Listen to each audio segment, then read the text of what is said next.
Good morning student. आज हम class 8 का जो कल्चर एंड सोसाइटी का टॉपिक है आपका एसएसटी का, उसको हमने रीड कर लिया था। अब हम इसके क्वेश्चन आंसर को देखेंगे। ये क्वेश्चन आंसर मैं जैसा आपको बता रहा हूँ आपको उस प्रकार से बाय बुक की हेल्प से करना है।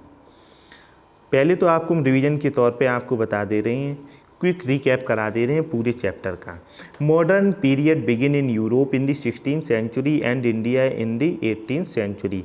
जो मॉडर्न पीरियड है वो यूरोप में कब स्टार्ट होता है? 16वीं शताब्दी में, और भारत में 18वीं शताब्दी में। The Mughal empire gradually disintegrated into a number of autonomous state. जो मुगल एम्पायर है ग्रेजुअली वो धीरे धीरे डिसइंटीग्रेटेड मतलब उसमें अनेकीकरण मतलब एकीकरण उसमें खत्म होता जा रहा है। इनटू ए नंबर ऑफ, इसमें कई ऑटोनोमस मतलब स्वायत्त राज्य बन जाते हैं। नंबर थर्ड है the rising power of the Marathas was also curtailed by the British. जो राइजिंग पावर उस समय कौन थी? Maratha. Was also cartel by the British के द्वारा। कर्टेल का मीनिंग आप मुझे बताएंगे।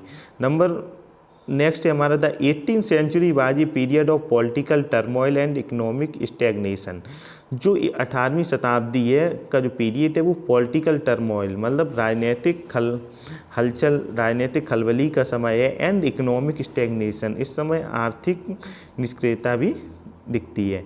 नेक्स्ट है हमारा the English and the French were arc rivals.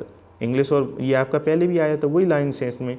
English और फ्रेंच हैं जो आपकी आर्क राइवल कट्टर दुश्मन है इन ट्रेड एंड पॉलिटिक्स, किसमें? व्यापार और राजनीति में। Where the English emerged victorious, इसमें कौन जीतता है? इंग्लिश जीतते हैं। Between 1757 and 1857 the English establish their hold over India. 1757 से 1857 के बीच में जो अंग्रेज होते हैं वो अपना राज पूरे इंडिया पर स्थापित कर लेते हैं। नेक्स्ट है हमारा the oppressive British rules in India had great social economic and cultural impact. जो ब्रिटिश रूल के समय में जो इंडिया पर इसके कल्चरल, सोशल एंड इकोनॉमिकल प्रभाव पड़े हैं। नेक्स्ट हमारा context with the west and English education introduce Indian to western science philosophy and around the spirit of nationalization among the Indians. Context with the west, जब हमारा contact किससे होता है? Waste से मतलब यूरोप से। एंड इंग्लिश एजुकेशन, जो English education होती है इंट्रोड्यूस इंडियन, जब इंट्रोड्यूस होते हैं कौन? इंडियन भारतीय लोग टू वेस्टर्न साइंस, पश्चिमी विज्ञान से, एंड फिलोसफी दर्शन शास्त्र से, एंड थॉट एंड अराउज्ड उनके विचार होते हैं,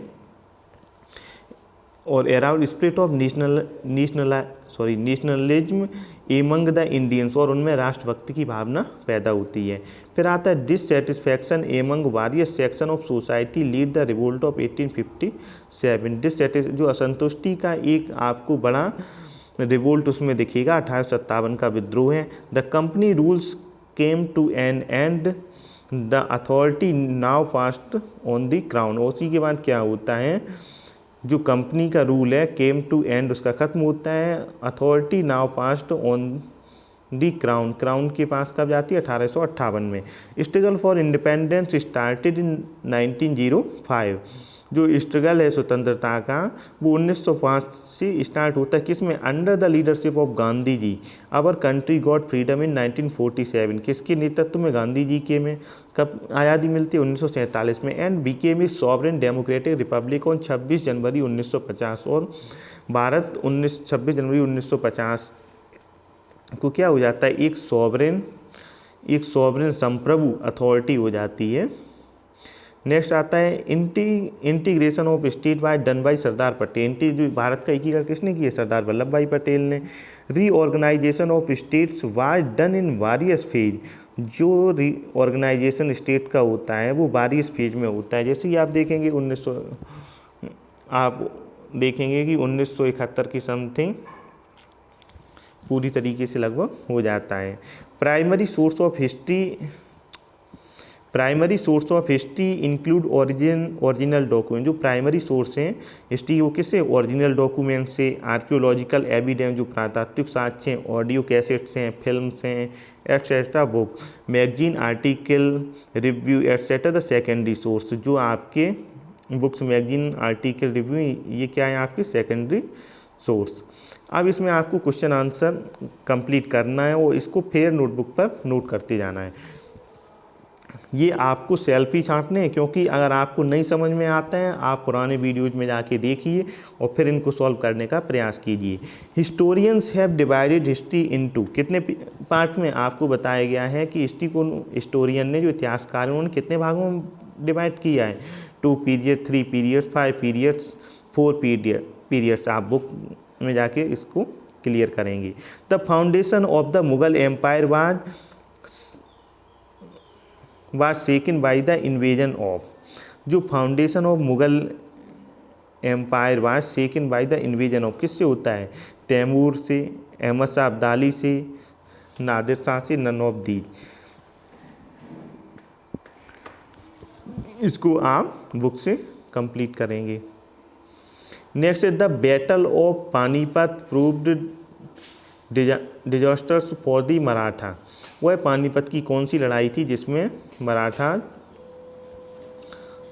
मराठों का पराजय हुई थी? फर्स्ट थी, सेकंड थी, थर्ड थी। फर्स्ट कब हुई थी? 1526 में।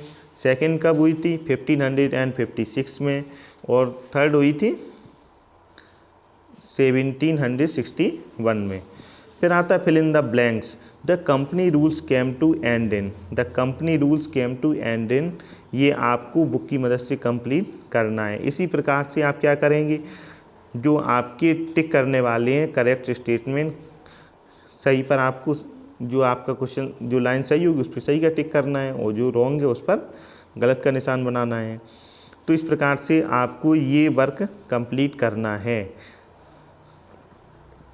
ये सब आप करने के बाद में फिर दिया गया है आंसर द फॉलोइंग क्वेश्चन। ये सभी आपको करना है, CBDB।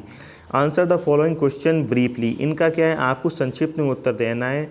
When did the modern period start in India. इसमें पूछा गया है कि जो भारत में मॉडर्न पीरियड है वो कब से स्टार्ट हुआ है। When are the primary source of modern Indian history.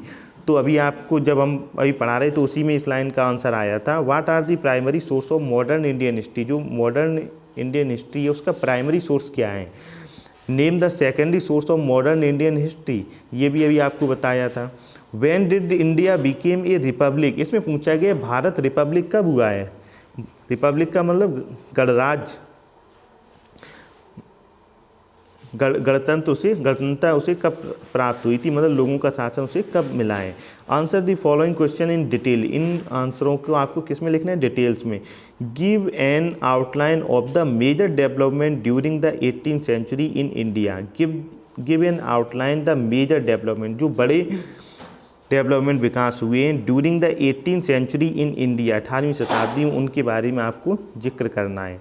Give an overview of the modern period in India. Give an overview, आपको एक ओवरव्यू देना है किस पर, मॉडर्न पीरियड इन इंडिया पर। इसमें क्या क्या कार्य हुए हैं।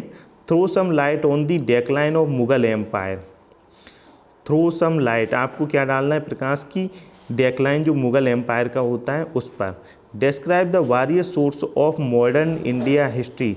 आपको मॉडर्न इंडियन हिस्ट्री है उसके जो वेरियस सोर्स हैं, जो विभिन्न प्रकार के सोर्स हैं, उनको डिस्क्राइब करना है। ये सारे आप अपनी बुक की मदद से फाइंड आउट करके इन क्वेश्चंस के आंसर लिख करके आपको उसकी फ़ोटो खींचकर ग्रुप पर सेंड करनी है। Thank you.